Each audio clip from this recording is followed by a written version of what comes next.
আরবের মীর জাফর, মক্কার শরীফ, হুসেইন ইবনে আলীর সাথে ব্রিটিশ সংযোগ। হুসেইন ইবনে আলী ছিলেন উসমানীয় খিলাফত কর্তৃক নিযুক্ত হিজাজের শরীফ বা আমির। তিনি ছিলেন হাশেমি বংশোদ্ভূত।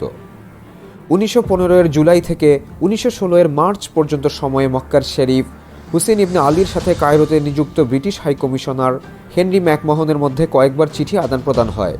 এটি আরবিতে মুরাসিলাত আল হুসাইন মাকমাহুন নামে পরিচিত। চিঠির বিষয়বস্তু জর্জ অ্যান্টোনিয়াসের বই দ্য আরব অ্যাওয়াকেনিংয়ে উল্লেখ আছে। 14 জুলাই হুসেইন ম্যাকমোহনকে এই মর্মে বার্তা পাঠান যে আরবদের সহায়তার বিনিময়ে ব্রিটেন যেন ইসলামের ভিত্তিতে একটি আরব খিলাফত মেনে নেয়। জবাবে ম্যাকমোহন আরব এবং এর জনগণের স্বাধীনতা এবং সেই সাথে একটি আরব খিলাফত প্রতিষ্ঠায় ব্রিটেনের আগ্রহ ব্যক্ত করে। কুখ্যাত ব্রিটিশ গোয়েন্দা টি.ই. লরেন্স, যে কিনা ওই সময় কায়রোর আরব ব্যুরো ইন্টেলিজেন্সে কর্মরত ছিল, তাকে দায়িত্ব দেওয়া হয় আরব জাতীয়তাবাদী বিদ্রোহ সংগঠনে। লরেন্স হুসেইনের ছেলেদের সাথে যোগাযোগ করতে থাকে। হুসেইনের ছেলে ফয়সাল তার প্রিয় পাত্র হয়ে ওঠে।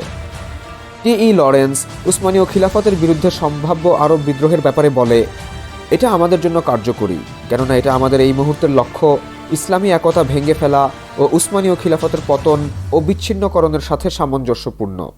আর যেহেতু তুর্কদের অপসারণের পর যে রাষ্ট্রগুলো গঠিত হবে সেগুলো আমাদের জন্য কোনো হুমকি তৈরি করতে পারবে না। আরবরা তুর্কিদের থেকেও কম স্থিতিশীল। হুসেইনকে আরব খিলাফতের ব্যাপারে আশ্বস্ত করা হলেও আরব ভূখণ্ড ভাগাভাগি করতে ব্রিটিশরা 1916 সালে ফ্রান্সের সাথে গোপনে সাইকস-পিকট চুক্তি সম্পন্ন করে। 18 ফেব্রুয়ারি 1916 আরব বিদ্রোহ সংগঠিত করার জন্য 50,000 পাউন্ড অস্ত্র, গুলি এবং খাবার সরবরাহ করতে ব্রিটিশদের কাছে বার্তা দেয় মক্কার শরীফ হুসেইন ইবনে আলী। তার ছেলে ফয়সাল 1 লক্ষ লোক নিয়ে প্রস্তুত হয়। এদেরকে প্রশিক্ষণ দেয় টি.ই. লরেন্স ওরফে লরেন্স অফ আরাবিয়া।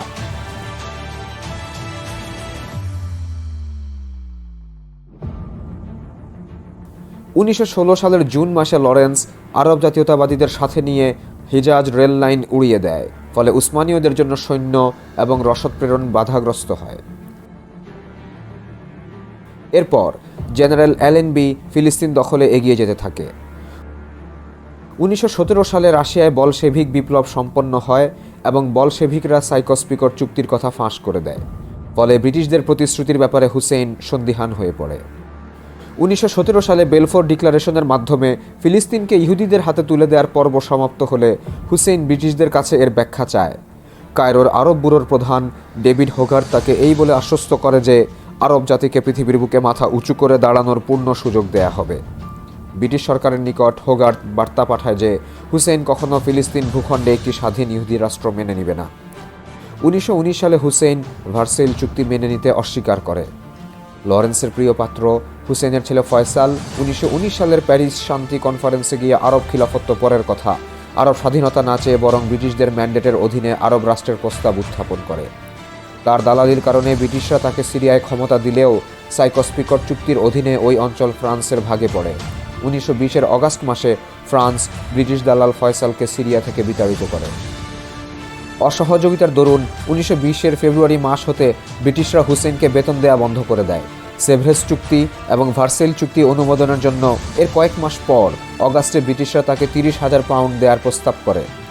1921 কায়রো কনফারেন্সে লরেন্সকে পাঠানো হয় 1 লক্ষ পাউন্ডের বাৎসরিক বেতনের প্রস্তাব দিয়ে, কিন্তু হুসেইন তাতে রাজি হয়নি। হুসেইন বলে, ফিলিস্তিন ইহুদিদের হাতে এবং সিরিয়া বিদেশিদের হাতে তুলে দেওয়া হবে এমন কোনো চুক্তিতে আমার নাম থাকবে না। 1923 ব্রিটিশরা শেষ চেষ্টা করে। 1924 সালে তারা আপোষের চেষ্টা বন্ধ করে দেয়। 3 মার্চ 1924 খিলাফত অবলুপ্তির 4 দিন পর 7 মার্চ হুসেইন নিজেকে খলিফা ঘোষণা করে। এরই ধারাবাহিকতায় সৌদি আরবের প্রতিষ্ঠাতা আব্দুল আজিজ ইবনে সৌদের উত্থান। সে মক্কা দখল করে। হুসেইন জেদ্দায় পালিয়ে যায় এবং পরবর্তীতে ব্রিটিশরা তাকে সাইপ্রাসে নির্বাসিত করে। এরপর শুরু হয় অন্য এক উপাখ্যান।